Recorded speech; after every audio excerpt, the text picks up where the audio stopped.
everyone, and welcome back to a new episode of Nada's Cloud podcast. Today, we're diving into the world of international education.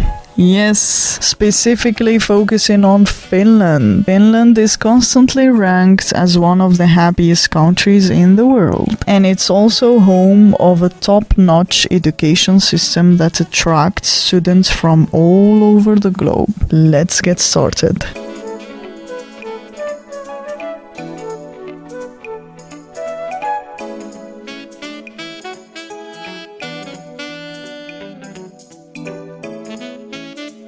Now, let's talk about what makes Finnish universities so attractive to international students. Their stellar reputation.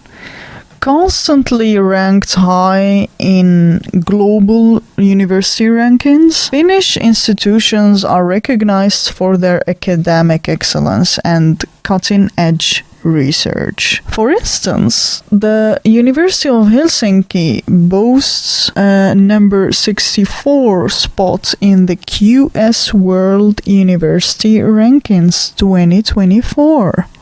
Wow. While Aalto University sits comfortably at number 130. These are just a couple of examples as a start, and there are many other fantastic universities, of course, in Finland waiting to be explored. I will leave all the links and resources in the description, so you can check out the university ranking and or all other information. Today, actually, I will talk about studying in Finland, admission process for international students, scholarships for international students, living costs in Finland, and the student visa application process. So, let's start by studying in Finland. Let's get like an overview about it. Let's understand and discover why Finland attracts students from all over the globe. Actually, Finland's education system is known for its focus on fostering a love of learning and equipping students with the skills they need to thrive in the 21st century. Unlike some systems that emphasize rote memorization, Finland's approach prioritizes innovation, research, and critical thinking. This means students are encouraged to ask questions, solve problems creatively, and develop a critical thinking and analytical skills. This focus lays the groundwork for future success in a world that demands adaptability and a willingness to think outside the box. I see that the space which is given to the student allow him to be creative and to bring something new to the environment where he is, rather at the personal level or at university level or at the work level in the long term. This is actually a very good thing if other countries as well can adopt the same system. I don't know, I don't have idea or more information. Maybe there are other countries are doing the same, but this is very good thing to provide for students. This kind of freedom will allow him to be, I can't say competitive, but to try to always bring something different to his colleagues or his friends, which can contribute in the good way into the society or into the research or into business or into the economy of the country, etc., etc. Also, the critical thinking will build some analytical skills to the students, which will allow him to analyze things around him and can find solutions to so many problems that are existing currently in the society, or in his daily life, or in our daily life. So I see this is a very good contribution, and if every student is innovative and creative, that means this will build a good network, a good strong network of students, which will bring a good future workers, businessmen or businesswomen, and will add a lot to the society in Finland. That is very smart, actually, and I hope other countries can do the same as well. Yes.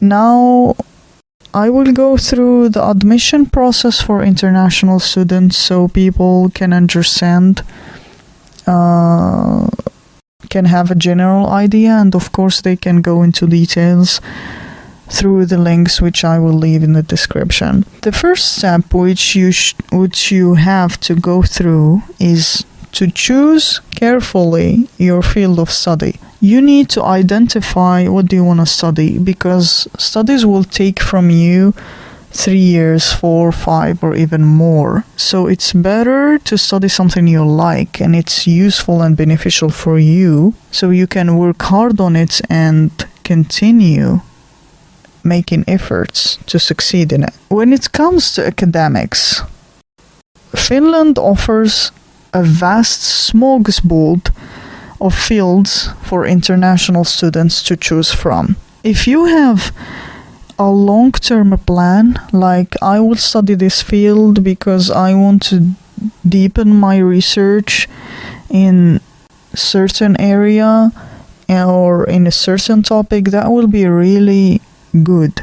It will be an eye-opening for you, and it will encourage you actually to keep working hard and keep giving your best so you can succeed. Long-term plans are very good, but usually freshers, they don't have a clear idea of what they want to do in the long term. But the short term is very important. Like if you like art, for example, go and study something in the arts, and by time you can know what are you going to do in the future. That's a good start. So the beginning must be clear for you so you can move forward correctly and properly. Whether your passion lies in the hard science and engineering, or you're drawn in the creative realms of art and humanities, Finland's universities and universities of applied sciences, UAS, have something for you.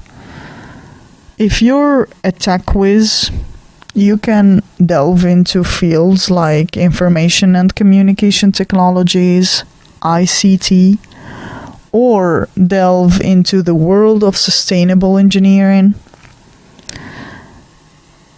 Science enthusiasts can explore everything from natural sciences to mathematics and statistics.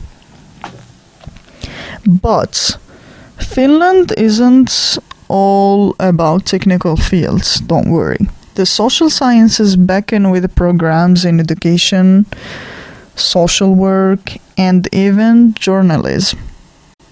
And for the creatively inclined, there are fantastic programs in art, design, and even music. So, to get a more specific idea of what interests you, be sure to check out the Study in Finland website. They have a researchable database in all English language programs offered by Finnish universities and universities of applied sciences. That's actually a good thing in Finland. You can study in English. There are programs taught in English, and there are programs taught in Swedish, and there are programs taught in Finnish language. So you have a variety of choices and open resources to look for what you want. So just bring your energy and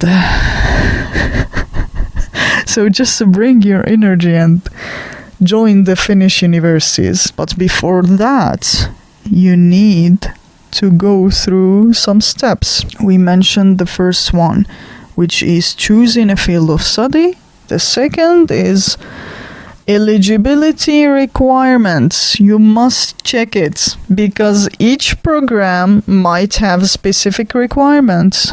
For example, academic qualifications, test score, English language test score, etc., etc. You need to check carefully if you are eligible to apply for the program you want to study or not. That's very important. And I invite you to check the websites of the university you want to study in and the program you want to study. The third thing after checking your eligibility is going through the application process. Before that, you need to check the application deadlines. Every university has application deadline, but usually in Finland, to get admission in autumn, you need to apply in spring. So keep in mind that. Always check the time frame of your application. Actually, applications are usually submitted electronically through the national application portal.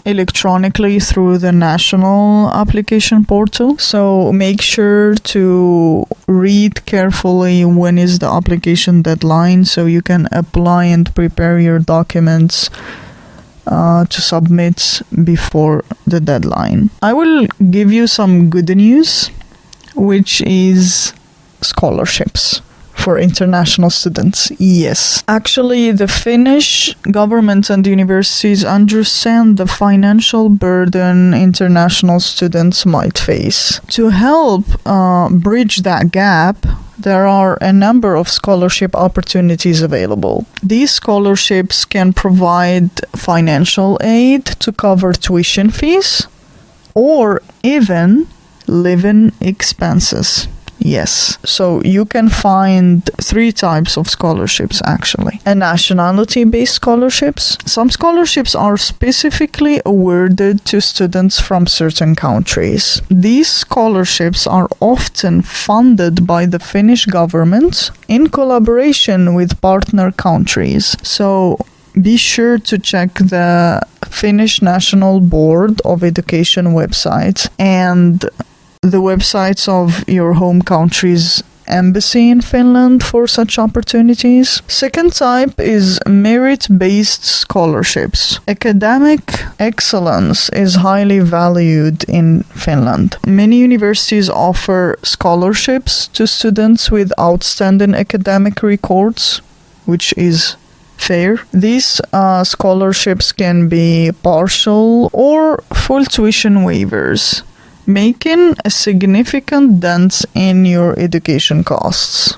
for sure. There are also subject-specific scholarships. Keep an eye out for scholarships targeted towards specific fields of study. These scholarships might be offered by foundations, companies, or even alumni network related to your chosen field. And to find the scholarship that might be your perfect fit, you have a couple of resources at your disposal. First, check out the Finnish National Board of Education website, which I leave in description. This website actually can be a good starting point for exploring government scholarships. But don't forget to explore the scholarship information pages for the universities you're interested in, because many universities offer their own scholarships specifically for international students. So diving into their websites could reveal some hidden gems. Yes, keep that in mind. Now let's talk about the living costs in Finland. Studying abroad is an incredible experience. I cannot deny that, but it's important to consider the financial realities. While Finland offers excellent education, the cost of living can be the higher side compared to some countries. Accommodation, especially in big cities like Helsinki, can be a significant expense. But there are ways to manage your budgets. Many universities offer student housing options, which can be more affordable than private rentals, for sure. Additionally, exploring flat sharing arrangements with other students can help reduce the costs. For example, when I used to study at University of Helsinki, I used to live in Huas. Huas company, for example, offer a variety of choices for students if you want to be in studio, in shared apartment, furnished or unfurnished. Of course, unfurnished is cheaper. Shared unfurnished apartments, shared furnished apartments, and so on. I can leave the link for Huas in the description, but of course there is not only Huas, there is Unihome, there are Lato Kartano websites, company. There are so many companies which offer housing for students only, and they have really affordable prices, which can reduce actually the expenses for students and be very helpful for them. There is also something which can be very helpful to students, which is part-time jobs. They are actually a good option to consider, because international students with a valid residence permit are allowed to work part-time. That will be helpful to earn some money while you're studying, of course. This can be a great way to earn some income and gain valuable work experience at the same time. And finally, a little budgeting goes a long way. So I advise you, if we talk about food, so cooking your own meal instead of eating out regularly can save you a significant amount of money. Yes. Also, taking advantage of student discounts on public transportation. Yes, public transportation, they have a discount for students, so make sure to use that. And explore free recreational activities is also a smart way to stretch your budget further. There are also many cafes, restaurants, shops which offer student discounts, and it's really amazing. You can have also, I think, some discounts for flights. There is also an option for people, for students who are coming to Finland. The good thing in Finland is that there are a lot of second-hand shops. They don't offer only the clothes as a second-hand with a cheap price. There are books, there are curtains, so many things, furniture, which you can find with very affordable prices, dishes, so many things. So usually what people do, I will give you that trick.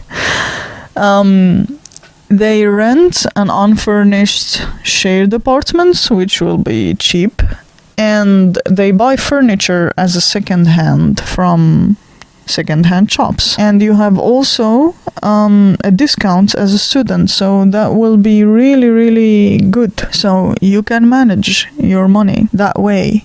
There are also many people who buy through Facebook Market, through Telegram groups. There are people who sell their furniture a lot. This is very common here in Finland because usually people who come to study for short period, like exchange Erasmus students, or people who come to stay only for short term, before leaving the house and going back to their own country, they need to leave the house empty. And in order to do that, you need to get rid of all the furniture you have. So usually people, they sell it online, either through Facebook markets or through Telegram groups, or they even give it to these second-hand shops. Some of them even they provide furniture for free because they have to leave the country as soon as possible and go back to their home countries, and they have to empty the apartments in order to get their deposits back, and that will necessitate getting rid of all furniture, and usually they sell it with very cheap price, like you find bed with 50 euros or 10, or even sofa for free. So yeah, that is very good option as well, so keep that in mind. So there are always ways to manage your expenses. Just be smart and look for a good and smart way to manage your money. Now let's go. Now with all this exciting information which I gave you, you might be eager to jumpstart your Finnish study adventure. Yay! But sorry. Before you pack your bags, there is one crucial step you should do. Securing a student visa. Yes. The process typically involves applying for residence permits for studies through the Finnish immigration service, Migri. They have a user-friendly website with clear instructions and an online application system. I will leave the link in description. While we can't delve into every detail here, I recommend checking the Migri website for the latest requirements and application procedures. They also offer helpful guides specifically tailored for students. Remember, securing a visa can take some time, so plan ahead before and submit your application well in advance of your intended study start date. You have a time frame you need to manage and evaluate. You have to prepare your documents, you have to check your eligibility, prepare your documents, submit your application, wait for admission, and after that apply for student visa. So all of that takes time. You need to calculate, or let's say evaluate that in advance. So be aware about that. Okay, I think that's it for this podcast. I gave some tips and information. Also, I will leave all the resources and links in the description, and if you have any questions, let me know in the comments. I would like to thank you for listening, and I really would like to hear your study abroad experiences, whether in Finland or any other country. Let's exchange experiences and learn from each other. That will be really nice to hear from you. So yeah, I wish you a good day if you're listening during the day, or a good night if you're listening at night.